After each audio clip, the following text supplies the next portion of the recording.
Welcome to Murder with the Misses. I'm Darren. And I'm Amy, and today we're going to tell you about Nicholas Kassotis. Don't forget to smash that like button. Check out the description for the links of all of our podcast platforms, Cash App, and Buy Me a Coffee. Like, share, subscribe, and don't forget to tell your friends. So, we're doing this without Darren, and bear with us. We apologize in advance. I did my best impression, but that's about all I can do. Yes, so I'm trying to figure out how to record, how to work all this equipment. Darren is still in recovery, so I have brought in the wonderful Haley. Me. To take Darren's spot. Okay. You want to hear this case? I'm ready. It's a doozy, so good luck. Now, this case is like something straight out of a novel or a short story. So imagine that you're Nicholas. You've got a couple of law degrees under your belt. You're former Navy. You're working as a JAG at the Pentagon. That's a judge advocate general. You're writing short horror stories in your limited spare time for Reddit. And all seems good on the business side of things. But your personal life is a little bit of a different story. You have an ex-wife. She's an ex because you found that she was getting romantic messages on the Book of Faces from a man named Tony. She moved out to go live with him, but came back as type of a roommate situation shortly thereafter. She does move out again and marries Tony the day after your divorce is finalized. 1, the Book of Faces, I'm a fan. 2, that is very tough. That is very tough. And it's only the beginning. You see, you and your ex-wife Heather bought the house that you live in using her VA mortgage rights. Now, per the divorce decree, you get to stay in the marital home, but you need to refi that mortgage because she has to come off of it. She's trying to get a house with Tony now, and you're holding up the train because her VA rights that she used to get that mortgage are tied up in your house. So you're fine with that though, okay? You're okay because you've met the love of your life on OkCupid, and this is Mindi. So you marry Mindi, but you never really get around to refinancing that mortgage. And Heather is getting a little frustrated with you. She filed a complaint with the court and gets a judgment against you. You now owe her $1.5 million. Yeah. Oh my gosh. Yeah. Needless to say, she is enthusiastically pursuing you for that money. And this starts a long line of unfortunate events in your life. Suddenly, out of nowhere in 2017, things are happening. Your mail is coming up missing, and you know this because you start getting second notice letters of stuff that you never got the first notice for. You're finding nails in your tires. There's money disappearing out of your bank account. Now, Mindi handles the USAA banking stuff because you're just too busy. You're working at the Pentagon, you're looking for other jobs, and you're doing stuff at night. But Mindi had started seeing that a couple of $100 would disappear here and there, and the transaction would only say payment.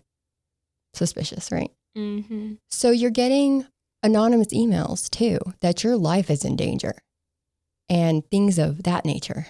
That's the word he used. So you and Mindi are afraid for your safety. I don't know. Maybe Heather was trying to get that money. That's what you think too. Because all this started after this judgment, right? So with the bank stuff and the mail problem, that makes those federal issues. So you file a complaint on the FBI website. Okay. Yeah. You and Mindi go to the FBI website, and there's apparently a place where you can put file a complaint. And they were like, let's do that. Yeah, that seems like a natural first step, honestly. Right, because... Go for it, man. No, because I'm Nicholas. No, yeah, I'm Nicholas, and this makes sense. There's no need to notify the local police that things are happening at your house. Your house is being vandalized. Your cars are being vandalized. But, you know, that's not a local issue. Mm-mm. Let's just go straight to the feds. Oh, for sure. Yeah. So one day you come home from work, and Mindi says that a man named Jim McIntyre from the FBI has come by your house. A couple of days later, he comes back because he wants to talk to you and he's gathering up the documents, all the proof that you have that something's going on. Now, right here, we're going to go back a little bit, like How I Met Your Mother style. In the summer of 2016, a high-profile case had been made very public.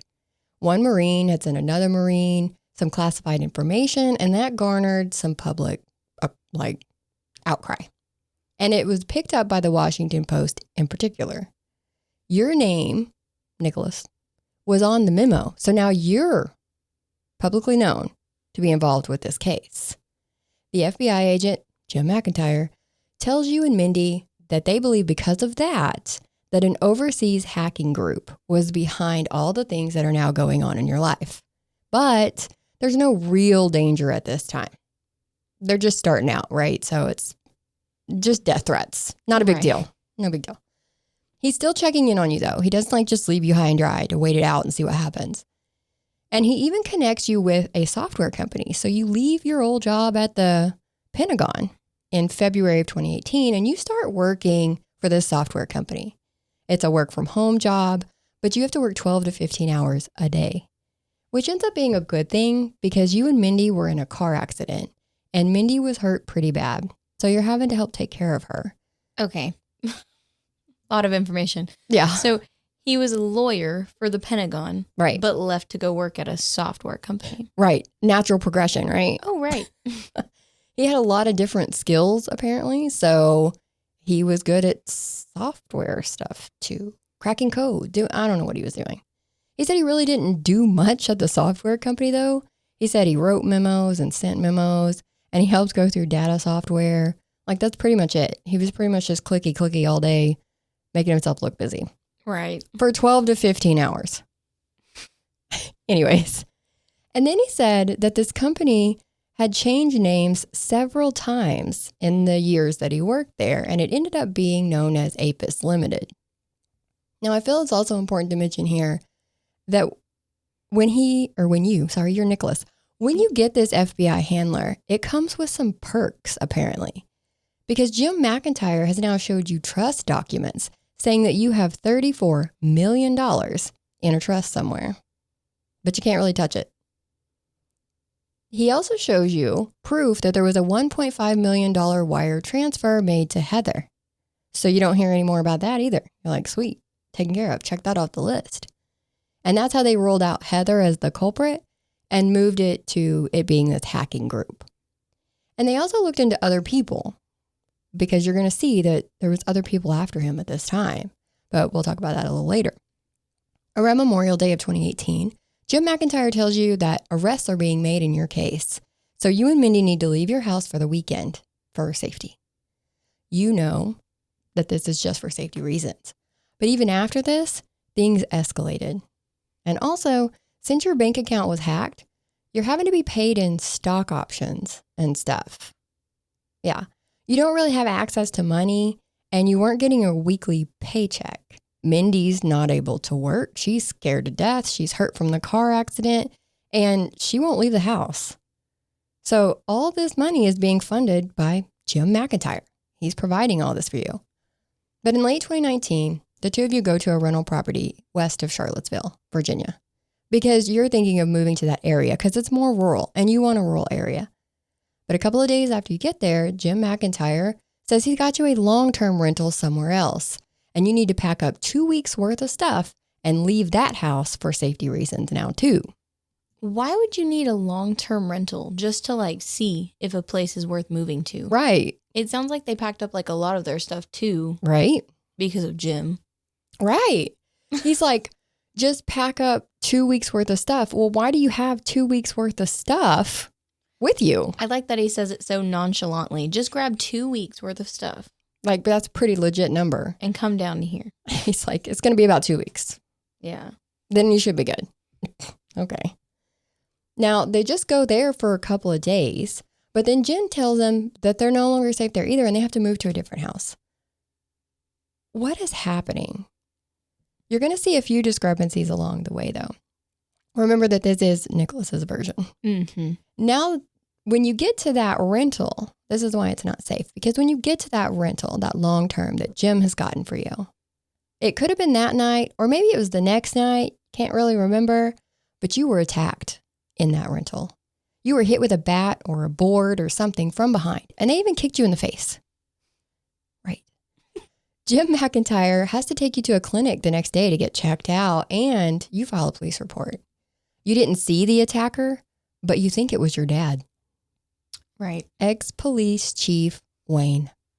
Now, Jim McIntyre tells you that you're being targeted by 5 of your family members. Mostly Wayne, but there's a total of 5 that are after you because you came into this money.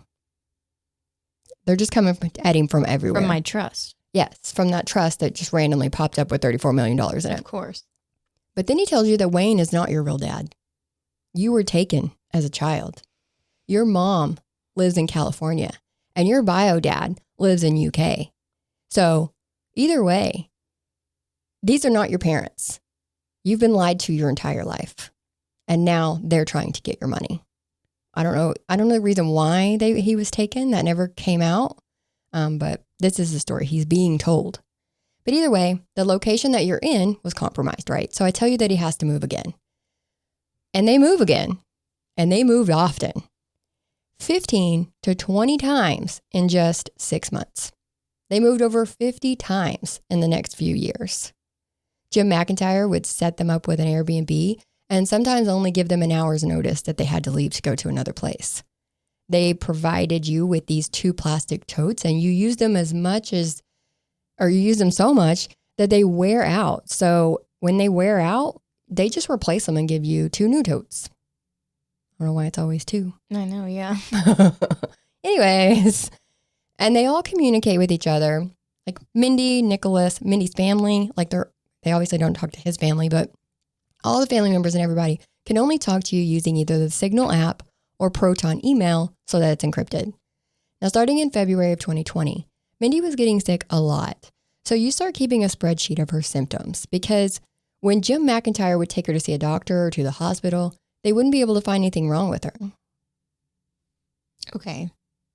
Wait, why is Jim taking her? Exactly. And Exactly. not me, Nicholas. Why am I not taking her? Why am I not taking my wife to the hospital? It's going to get worse than that.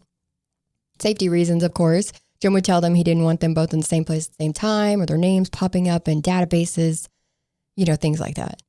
Now, he had to be told that Jim took her to the hospital in June. Jim's like, hey, I took her to the hospital and they couldn't find anything wrong with her. Okay. Because Jim had also set them up on like Medicare or Medicaid, whichever one it was. And keep in mind that this is all happening during COVID as well. She even got COVID. And as the year progresses, because of this pandemic, businesses are closing and going under. And then all of a sudden one day you get a message from your friend. She's a former colleague. Her husband owns a restaurant. And if things don't get better with the economy, she's not going to be able to keep paying for all your Airbnb rentals. So you confront Jim McIntyre. Like, hold up. I thought you was paying for all this. Or I thought this was coming out of my trust. And that's when you find out that Jim McIntyre had not been paying for all of this. He's been using your friend's credit card. And hold on to your butts. Jim's not really an FBI officer. Okay. None of this is making sense. I know. Tell me about it. So even though you find out about Jim, he's been lying to you. He's not with the FBI and he's an agent, not an officer. He's not an FBI agent. He's literally the major investor of the company that you work for, that Apis Limited. That's what Jim actually is. Yes. But now all your money's gone too. So this guy's lied to you and your money's gone and you've put all your trust in him. You're literally listening to everything he tells you to do and doing it without question. And then now he's lied. Now you're broke. Now you don't know what to do. I mean, you still got that money in that trust. You're still a millionaire.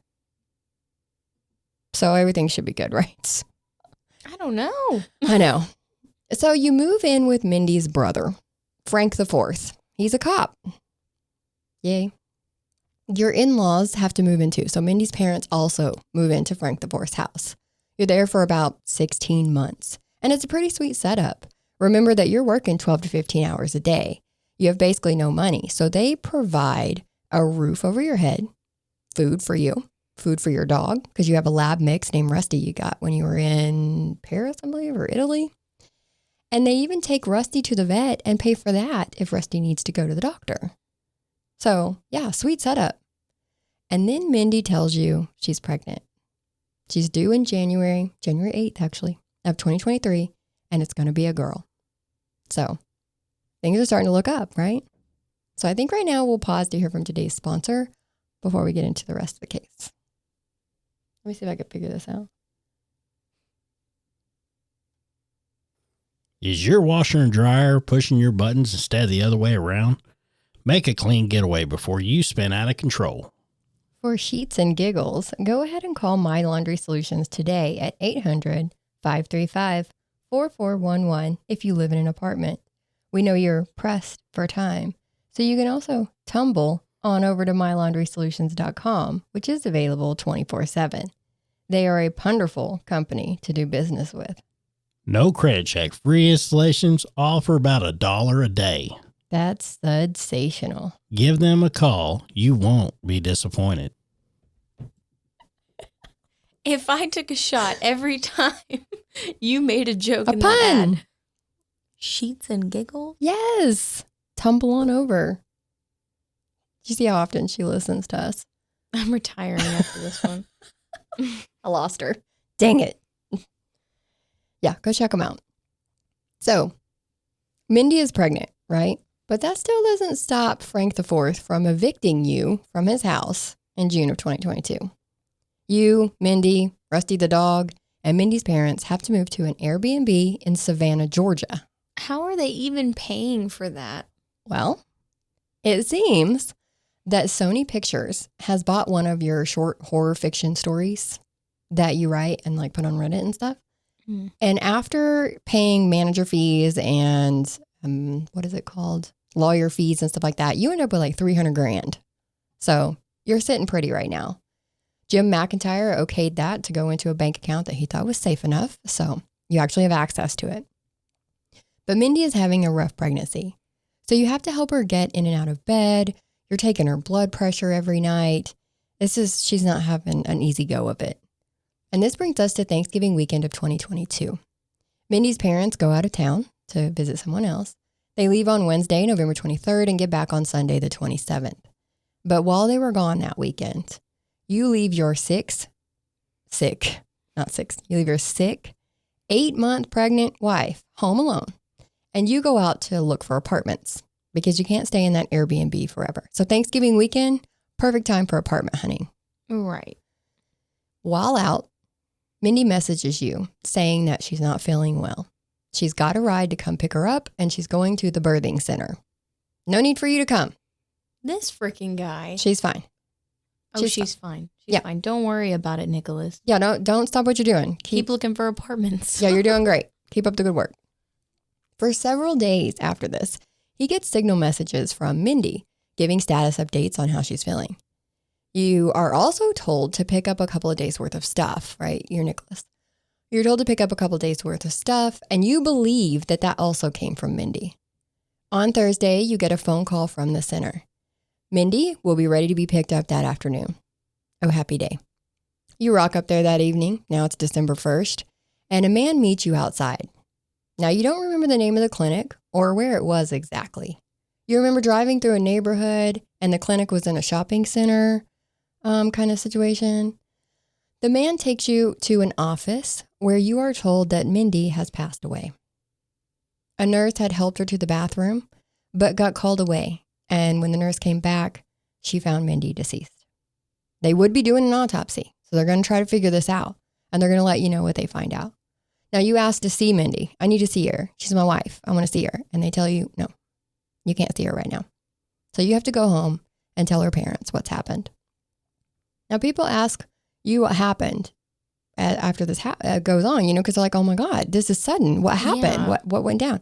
You tell them that she had a hereditary heart condition. Why? I don't know. The autopsy comes in and shows that she actually had a stroke due to a heart issue that was possibly caused by COVID. Now, a couple of days later, you are sent some coordinates, right? Just randomly. You get these coordinates. And you're told to take those 2 totes. Remember, because you were told to pack up your belongings into 2 totes. You take those 2 totes to where these coordinates are. Now, you give your totes to a man that you've never seen before, and then you just go home because that's what you were instructed to do. You were told at a later date, so this was a couple days later or whatever, to bring $5,000 cash to another man you've never seen before. And in return, he hands you Mindy's ashes because she was cremated. Okay. That makes no sense to me. Mm-hmm. So, oh, wait, no, never mind. I forget that it's from his point of view. This is him. Yeah. Okay. Yeah. People believe this? Yes. Okay. Yes. This is, yes. $5,000 to get someone cremated is also crazy. People do cremation sometimes because it's a cheaper option. And it's not $5,000. No. Right. Anyways, it's not over yet. We really need to back up a little bit again. You see, even though you can't communicate with anyone outside of the Signal app and the Proton emails for safety reasons, you broke the rules. You reached out to a woman named Samantha on Twitter. Another writer, so she writes little stories like you do, except I think she was actually published. But anyways, you reach out to her in September of 2022. Don't look at me like that. I'm just saying. By November, the month your wife died, Mm-hmm. you are talking on the phone and you're texting. And I don't mean through Signal. I mean texting through a phone, like regular, traceable. Why? After Mindy passes away, you were told to drive from Missouri. I don't know how you got to Missouri. To Delaware for work. There's something you need to work on. And you meet Samantha in person in Pennsylvania on December 16th. 2 weeks after your wife suddenly died. Except you had told Samantha that your wife had died due to pregnancy complications in December of 2020, 2 years ago. Yes. Now, when you told her that, it was October. So that was even a month before Mindy actually disappeared. Oh my Or died. gosh. Yes. Yes, you're being sneaky. Of course, Samantha also thinks your name is Nicholas Killian James Stark, not Nicholas Kassotis. Yes. And you showed her a driver's license because she wanted to make sure she wasn't being catfished. So you actually showed her a driver's license that showed your name as that. Because I'm pretty sure when you go back and listen, if you go listen to the trial, his testimony, he went to he had Delaware, Missouri, and Pennsylvania where he had changed his name, gotten driver's licenses, done all the things. Yes. My gosh, that's a lot. Yes. And so he says he changed his name legally using that police report from his dad's attack when they went to that first Airbnb, remember? So he used that to get a court order from a judge to allow him to change his name because you can't just change your name. There's a process. But anyways, you get engaged to Samantha in February and you're married to wife number 3. Yes. How many months is that? So I think they actually got married in April. So if she died at the end of November, December, January, February, March, April, 5 months later. My God. Yeah. Now you want to buy a house together, you and Samantha. So you pay the $50,000 E&D, that's your earnest money deposit, saying, hey, I'm legit going to buy this house. And your closing date is set for March 30th. So on the day of your closing, you go to the bank and you get a cashier's check for $860,000. Where'd that come from? Anyways, I'm questioning myself because I'm Nicholas. I've got all this money. I just move it around. Yeah. But on your way to the closing, your 2022 Ford Explorer catches on fire and that check burns up in the car. Literally, what are the odds? I'm telling you, bad luck. He's just got the worst luck. Now imagine Samantha's surprise when her husband, Nicholas, gets arrested for murder on May 12th of 2023. So a couple months after they got married, he's getting arrested for murder. Actually, it was like a month after they got married. Yeah. Yeah. It took me a long time to get here, right? Because this is Nicholas's version of events. But the state of Georgia has a very different version of events that took place. And to start it off, I'll start with the fact that they don't even believe Jim McIntyre exists. Oh, wow. He's not I'm even real. shocked. He's not even real. He's not even real, guys. I made him up because I'm Nicholas. I almost fell out of the chair. I was like, what do you mean he's not real? He's done all these things. Anyways, besides the fact, that it's just a ridiculous story, Mindy's the only person in the world who had ever seen him in real life. And she's not here to tell us if he's real or not. Mm-hmm. They tracked down like 20 Jim McIntyres, and only one was even in the area. So the fact that he was just popping up in all these different states all the time, just whenever. I think he told one story about how something happened and he just walked out of the house and down an alley and met Jim. Now, how Jim knew to be down that alley at that time, it's just a miracle. It's a miracle. I guess that's FBI stuff though. But they say that Nicholas is a lying liar who lies a lot. Those lies, yeah. Those lies and deceit started snowballing on him. No one knows the real reason that he actually left the Pentagon. But speculation is that, remember that 2016 confidentiality issue that made the news? He tried one of those Marines involved, and that Marine was let go. But that Marine fought it and got reinstated. And then as soon as he was reinstated, that's when Nicholas left. So there is speculation around that. The timing is suspicious. The friend's credit card that Jim McIntyre was using, unbeknownst to Nicholas, well, she testified that after he left that job at the Pentagon, he was having a hard time financially. So she loaned him some money. Then she ended up letting him use her credit card, him letting Nicholas use her credit card, and he racked up $200,000 in debt. Yes. Oh my God. Yes. Okay. Yeah. And then when he was in court with Heather, remember, so he's in court and the judge is saying, you owe her $1.5 million and you need to pay her now. He tells them in court at that time, I have $34 million, but Mindi is holding it up. Like, I can't get it because of Mindi. It's her fault. Okay. Yeah. Belief is that he was running from that judgment when he convinced Mindi that they were in danger and convinced Mindi that they had an FBI handler named Jim McIntyre that was helping them. So this is supposedly what he was actually running from, not what he says. Thanksgiving weekend came. He and Mindi were alone. Now, whether you believe he just wanted to move on to Samantha, or Mindi caught him in his lies and confronted him, or maybe he found out she wasn't really pregnant, or something else. Either way, something happened to Mindi in that Airbnb. Luminol showed blood on the futon and on the floor under a rug that was Mindi's. So they know there was a bloodletting event. It wasn't a lot of blood, so he put it off as menstrual blood. Okay. Interesting. But that rug, when the Airbnb owner came in after Nicholas left, she saw that rug and was like, that's not my rug. And so they asked Nicholas about it. Like, she says that this rug was replaced. And he said, remember the one with the blood under it? Yeah. He said that Rusty had thrown up on the rug. Mindi had put it in a bag and put it outside, but he didn't get to it to clean it for a couple of days. And so by the time he did, it smelled really bad. So he threw it away and just bought a new, cheaper version of what they had. Hey, man, come on. Leave the dog out of it. Yeah, it's the dog's fault that I had to replace that rug in that Imagine Airbnb. lying on a dog. Poor Rusty. He can't defend himself. Exactly. Jeez. Now, it's not long after Thanksgiving weekend, so it's on December 2nd, in fact, when some hunters were at the Portal Hunting Club in Riceboro, ready to go into the woods to do some hunting. But they found something more than deer.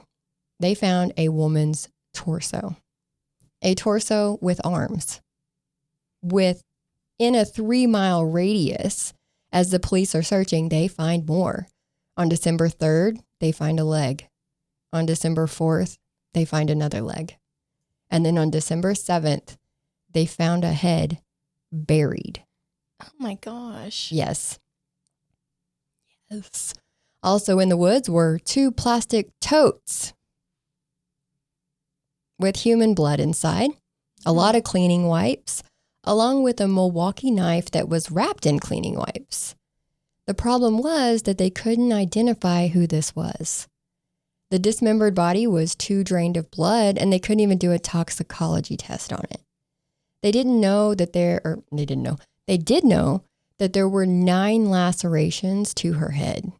Her legs had been cut off across the femur bones, which would have cut the arteries, causing more blood to be expelled than normal, which would be why she had such a big blood loss. She had cuts and bruising to her chest and abdomen. She had bruising on her arms and on the back of her hands, showing that she had tried to defend herself. And they had to have an artist with the GBI, that's the Georgia Bureau of Investigations, to draw up a picture of her face that they could release to the public to try to identify her. That didn't work. Even though, if you look this up, these pictures side by side, pretty good deal. So that didn't work, so they turned to good old genealogy. You know, that has helped out a lot these days. A lot. It does lots of good things. And that led them to Mindy's mom. So when they get to Mindy's mom, they do more DNA testing, and they're able to positively identify that this dismembered body in the woods was Mindi. And they identified it on May 11th. That's 5 months after her remains were found. So imagine the shock when you thought your pregnant daughter died suddenly of some kind of a stroke. It's a natural thing. You can't stop it. And was cremated. But then you find out later she's actually been killed, dismembered, and left in the woods with her head buried, by the way. Holy cow. Oh my gosh. Now, if you're looking at your calendar, you're going to see that Nicholas was arrested the day after Mindi was identified. So they identify her on the 11th. He is arrested on the 12th. Boom. It was a big problem to them that on August 16th of 2022, he bought Clorox wipes, latex gloves, and folding razors from Home Depot. On November 4th, he bought a shovel and a hammer. On November 28th, he bought a 7-piece knife set, is what they call it in the deal, but it's actually a deer processing kit for when you're processing a deer after you've hunted. And he bought that from the Bass Pro Shop. And then on November 29th, he bought a Milwaukee knife like the one found by the torso. They actually have surveillance of him with the knife under his arm walking out of the store. Oh my gosh. Yeah. He said he bought the deer processing kit as a present for his brother-in-law for Christmas, and that the Milwaukee knife that was found with her torso was not his. That was not mine, even though it looks exactly the same. It's the same color. It's the same everything. But no, that wasn't mine. Sorry. And also those totes that had the human blood in it, which they did identify as Mindy's blood, those weren't his either, because those have stickers on them and they're too new, because mine had been used for so many years. They were worn out. They definitely didn't still have the stickers on them. He literally said that he replaced them with new ones. He literally said every time they wear down, they just replace them with new ones. I don't know if I don't remember saying it, but whenever you were talking about finding the blood in the totes, I was going to go, no, my worn out totes. Not my worn out totes. No, these are new. Mm-hmm. Another lie. And remember his 2022 Ford Explorer that caught on fire, along with that $860,000 check? Well, he had bought that on November 29th and paid cash for it. That's the same day that he bought the Milwaukee knife. That's the same day that 2022 Ford Explorer is seen on the Public Works Building's camera on the road that leads down to the Portal Hunting Club, where he entered at 11:16 a.m. and left at noon. So he was down there for roughly 44 minutes at that Portal Hunting Club where his wife's remains were found. What? Anyways, there's a lot more to this story. Obviously, I can't tell you all the lies. I can't. There was some, I just can't. But he literally seems to believe this, or maybe he just really wants you to believe it. He's trying to convince you. Yeah. But anyways, there's a lot. Nobody's going to know what actually happened because Nicholas obviously is in his state, whatever he's doing. But this is pretty much what you would call a circumstantial case. You can see he's going down there, but you can't see him put the totes there. You can't see him, use that knife on anything. You can't, it's circumstantial. Yeah. But we see it often that the totality of circumstances can weigh heavily on a jury. There's stuff you can't ignore. So the jury did find him guilty at his trial just the other day, actually. And he was sentenced to life without parole plus 25 years. Now, his parents did speak on his behalf at that trial, and they were sitting right behind him every day of the trial. So I guess they forgave him for believing that his dad assaulted him and that they stole him when he was a child. Oh my God. Yeah. But that's all we have on this one. It took me a long time to get there. There's a lot of details I'm not going to go into because it is a dismemberment case. The family has to go through it at trial, detail by detail, picture by picture, and see what actually happened. So you can imagine what happened. Mm-hmm. But still, he managed to keep this going for so long and had all the people around him convinced that he was telling the truth. And I don't see how. Because these are outlandish stories. They're wild. But her family fully believed that this was going on and that they were in danger and that they had to move all the time and that they couldn't contact him when they needed to. And a lot of people online are calling him very gullible. Her dad was a pastor for 22 years. So they're saying that they just saw the good in everybody and they wanted to believe that he wouldn't be lying about this. Either way, it's sad. So... But that's it. That's where we are on that one. You didn't believe anything he said? Listen, I just want to know how you get hired at the Pentagon without going through some kind of mental testing. Because there's no way this guy is he's not sound of mind. Is that the... Yeah, he's not of sound mind. Of sound mind, yes. Mm-hmm. He's not. Well, they know he was a JAG. This is legit. You can actually get the records of that and they can see he was legit a prosecutor at the Pentagon for years, 10 years, I want to say. That's he was crazy. In there. Yeah. And like I said, Navy, he was in the reserve. So he did the reserve program where you go 1 weekend a month. And he was active, very active, but he was doing the most. He was doing so much. And there was a big question as to why he never vetted Jim McIntyre. So if Jim McIntyre was real and you work at the Pentagon, why are you not looking him up? True, yeah. You didn't. They're you didn't see a badge, and he was like, Mindy said she saw it, so I just trusted Mindy. How you gonna blame her?